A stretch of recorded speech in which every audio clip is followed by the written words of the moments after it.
দেখে নিন আপনারা সবাই আনারস গাছ কীভাবে লাগাতে হয়। আমি আজকে নার্সারি বাগান থেকে দুটো আনারস গাছ কিনে নিয়ে আসলাম। দেখে নিন, আনারস গাছ দুটো প্রথমে কেটে নিতে হবে প্যাকেটটা। আর মাটিটা কিন্তু আয়থাক থেকে মানে করে রেখে দিতে হবে। মাটিতে আছে গোবর সার আছে, 5-6 রকমের নিম খোল, আরও যেসব যত রকমের সব আছে না খোল টোল, সব কিছু পচিয়ে মাটির সাথে মিশিয়ে আর ওই দেখে না বন্ধুরা, এইভাবে মাটিটা একটু ফাঁকা করতে হবে, করে তারপর আনারস দুটো বসাতে হবে। প্রথমে একটা বসিয়ে দিলাম, তারপর আর একটা বসাবো। এই জায়গার পক্ষে কিন্তু দুটো আনারস মোটামুটি চলেই যাবে।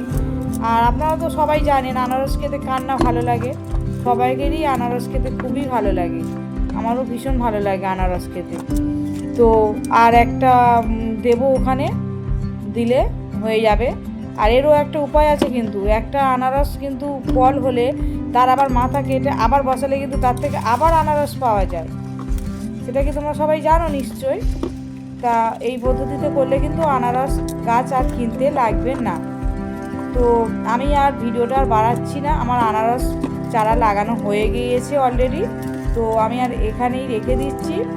আপনারা সবাই কমেন্ট করে জানাবেন ভিডিওটা কেমন লাগলো। আর আপনারা সবাই ভালো থাকবেন, সুস্থ থাকবেন, আমি ভগবানের কাছে এই কামনাই করি। আপনারা সবাই ভালো থাকবেন। বাই।